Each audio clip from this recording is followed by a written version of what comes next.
जय विश्वनाथ हर हर महादेव। मैं महंत श्री राजूदास जी महाराज का शिष्य महंत मोहित महाराज काशी से, काशी क्षेत्र हिंदू सुरक्षा सेवा ट्रस्ट का क्षेत्रीय अध्यक्ष। मैं अयोध्या के डीएम साहब से यह कहना चाहता हूँ कि आपने तो पूज्य महाराज श्री का सुरक्षा हटा लिया है। अगर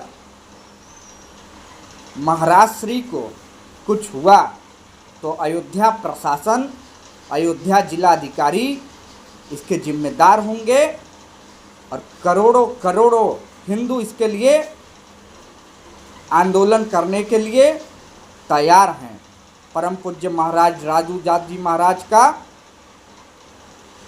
अगर कुछ भी राजूदास जी महाराज को होता है तो अयोध्या के डीएम कान खोल के सुन लें। पूज्य महाराज श्री की सुरक्षा की जिम्मेदारी उनकी है और उनको पुनः सुरक्षा दिया जाए, आग्रह मैं करता हूँ पूज्य योगी आदित्यनाथ जी महाराज से। धन्यवाद। जय जय श्री राम, जय विश्वनाथ, जय ज्ञान वापी। आज आपके सामने आए हैं, हमें पता चला है कि आपको सर कुछ समस्या है। तो सर पहले आप अपना इंट्रोडक्शन दें। सर आपका नाम क्या है? मैं महंत मोहित महाराज, श्री श्री भगवती तारापीठ धाम का पीठाधीश्वर, हिंदू सुरक्षा सेवा ट्रस्ट हनुमानगढ़ी अयोध्या का काशी क्षेत्र का क्षेत्रीय अध्यक्ष। तो सर आज जो आप अपने विषय में कुछ बताना चाहते हैं, जो अपना समस्या है, उसका आधार क्या है, किस उद्देश्य से? समस्या तो नहीं है, पर बताना ये है कि अयोध्या वासियों को परम पूज्य महाराज श्री राजूदास जी महाराज महंत हनुमानगढ़ी अयोध्या जी, उनकी सुरक्षा हटाई गई वहां के डीएम द्वारा। सुरक्षा हटाना कोई कारण नहीं होता, ये एक प्रकार की द्वेष भावना होती है और द्वेष भावना के तहत उनकी सुरक्षा वहां के जिला अधिकारी ने हटाई है। क्या है कि महंत जी प्रखर वक्ता है और बेदाग छवि के जो भी बोलते हैं खुल के बोलते हैं।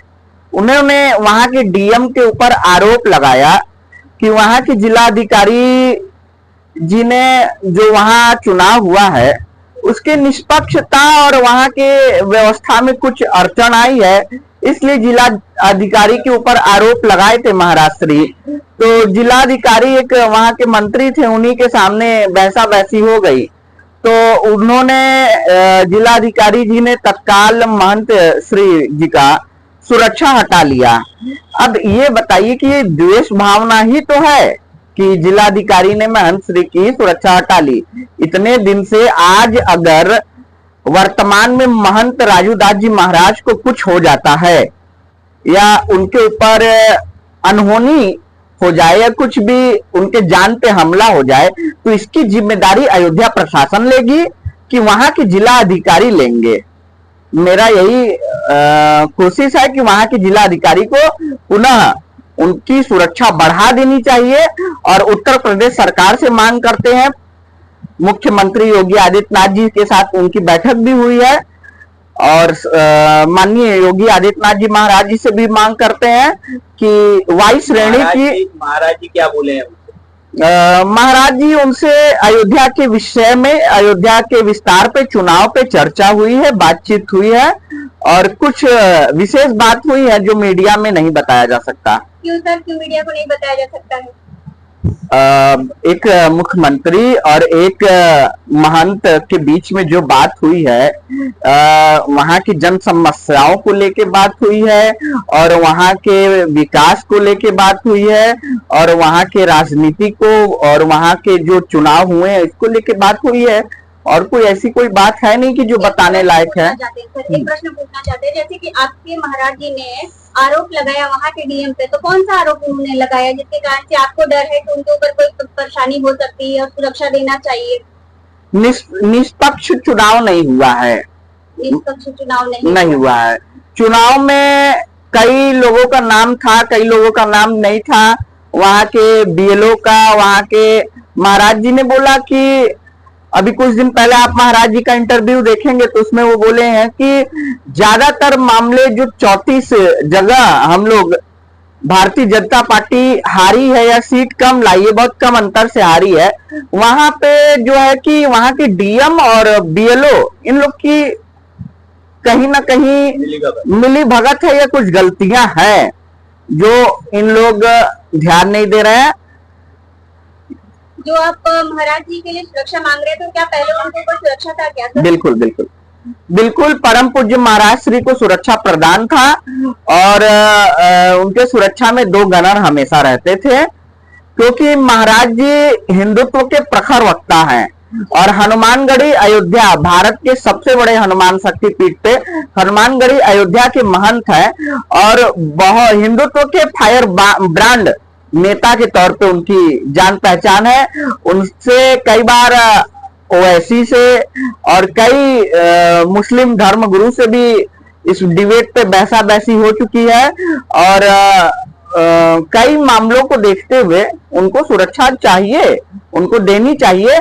अगर कुछ होता है तो वहां के जिलाधिकारी की जिम्मेदारी होगी, वहां की अयोध्या की प्रशासन की जिम्मेदारी होगी। मैं काशी पीठ से बैठकर यही कहना चाहूंगा कि उनकी जो है कि उनको व्यवस्था दिलाए, उनकी सुरक्षा दिलाए और योगी जी से भी यही कहूंगा कि उनको वाई कैटेगरी की सुरक्षा प्रदान करे। आपको ऐसा क्यों लगता है कि महाराज जी के ऊपर खतरा है और सुरक्षा देना जरूरी है? हिंदुत्व के फायर ब्रांड नेता हैं, बेदाग छवि है, हमेशा हिंदू और सनातन धर्म के प्रति कट्टरता से बोलते हैं और आक्रांताओं, मुगलों और कट्टर इस्लामिक मानसिकता रखने वाले जितने जिहादिये हैं उनके प्रति कट्टरता से उसका आवाज उठाते हैं और हिंदुत्व का हमेशा समर्थन करते हैं। पूछ रहे कि उनके ऊपर जो सुरक्षा पहले लगा हुआ था अभी क्यों हटाया गया? ये तो जिलाधिकारी बताएंगे ना, जिलाधिकारी अयोध्या बताएं क्यों हटाए हैं। मतलब आपका कहना है कि जिला अधिकारी की वजह से उनके ऊपर से जो सुरक्षा लगा हुआ था पहले से वो हटा दिया? हाँ, द्वेष भावना लगता है हमें। मतलब आप ये ब्लेम उनके ऊपर दे रहे हैं जिलाधिकारी? हाँ, बिल्कुल। तो क्या आप जिलाधिकारी से कुछ कहना चाहेंगे उनको? जिलाधिकारी अयोध्या से मैं निवेदन करता हूँ कि आप बहुत ही शिक्षित हैं और आप आईपीएस हैं, आपको समझ होना चाहिए कि किसी एक महंत, एक फायर ब्रांड नेता को सुरक्षा दी जानी चाहिए कि नहीं दी जानी चाहिए और 100% है कि उनको सुरक्षा दी जानी चाहिए और उनकी सुरक्षा दी जाए। और खैर उनको सुरक्षा की जरूरत है भी और नहीं तो हम सब करोड़ों हिंदू कार्यकर्ता उनका सुरक्षा कर्मी है ही हैं, उनके सुरक्षा में लगे ही हैं। हो सकता है कि इसके दबाव के ऊपर जो है उन्होंने जो इनसे जो है गनर को हटाया गया। किसके ऊपर से कोई दबाव आया होगा? नहीं, ऊपर से दबाव नहीं आ सकता क्योंकि ऊपर मुख्यमंत्री जी और महाराज श्री का बहुत अच्छा है, ऊपर से कोई दबाव नहीं आया होगा। जिलाधिकारी अपने मन से किए हैं काम। जैसा कि आपने कहा कि मुख्यमंत्री जी और महाराज जी का संबंध बहुत अच्छा है, तो ये संबंध होने के बावजूद भी उनके ऊपर से सुरक्षा वाला क्यों हटाया गया? जिलाधिकारी जवाब दे इसका तो वही दे सकते हैं क्योंकि हटाए वही हैं, तो जवाब भी उन्हीं को देनी चाहिए। महाराज जी, एक प्रश्न करना चाहती हूँ आपसे अयोध्या के विषय में। जैसे कि अभी तक चर्चा हो रहा था अयोध्या के विषय में कि महाराज जी के ऊपर सुरक्षा चाहिए, ठीक है, तो हम अयोध्या के विषय में इसलिए बात करना चाहते हैं जैसे कि अभी आपने देखा कि हमारे जो मोदी जी हैं वो 3 बार पीएम बने, लेकिन उनका 3 बार बने, लेकिन देखते हैं अयोध्या में इतना अच्छा उन्होंने कार्य किया, मंदिर को इतना अच्छा है, कितने सालों से मंदिर का, अयोध्या मंदिर के विषय में कोर्ट में मामले चल रहे थे, हाँ, उसको होने नहीं दिया जा रहा था, लेकिन पीएम मोदी की वजह से वहाँ अयोध्या मंदिर बनी।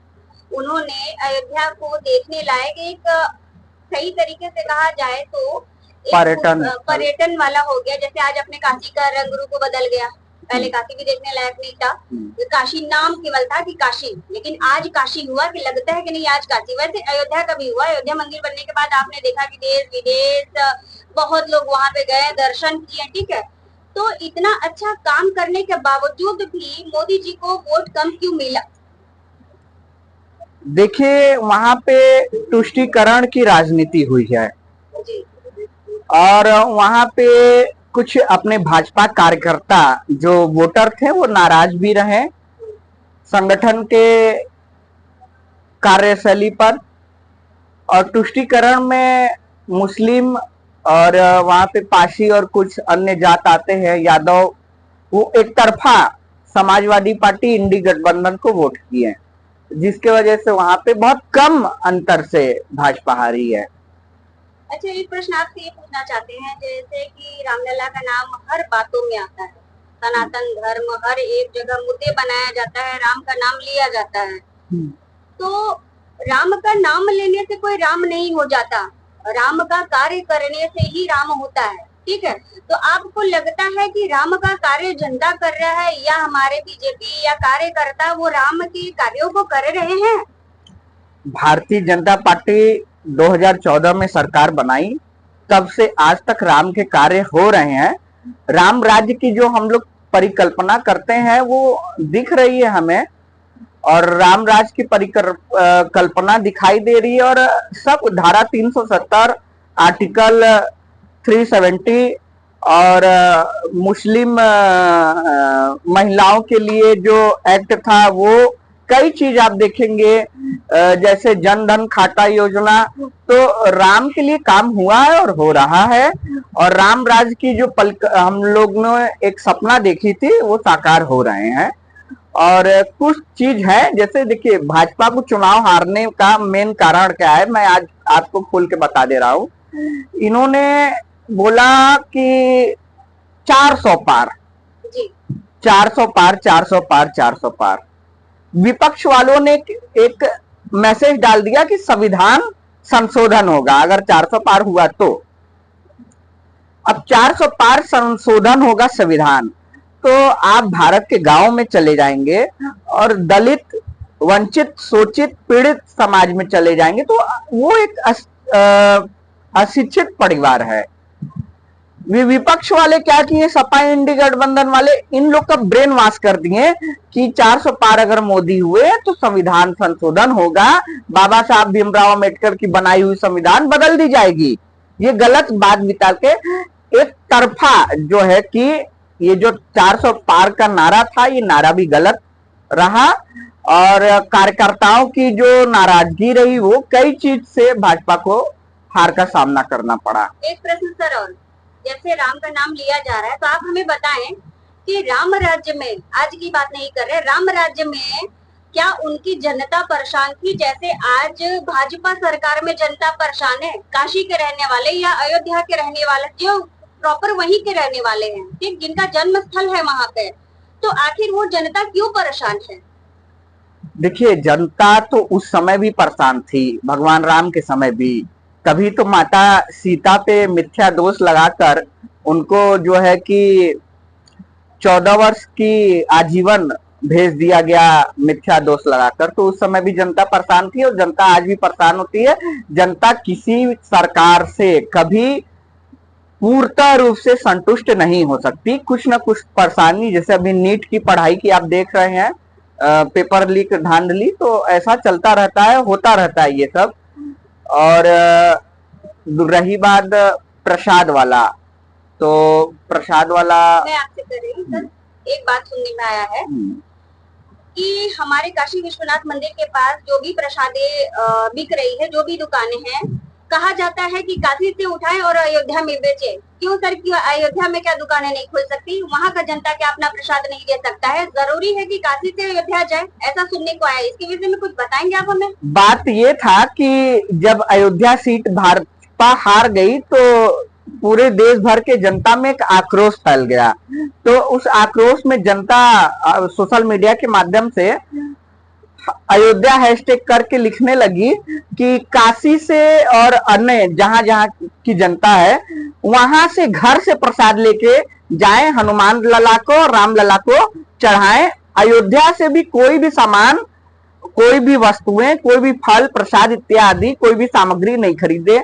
ये एक सरासर गलत बात है, इसलिए क्योंकि अयोध्या वासी भी तो अपने ही हिंदू और भाई बहन हैं, अपने ही समाज से ही तो आते हैं, तो ऐसी नहीं होनी चाहिए।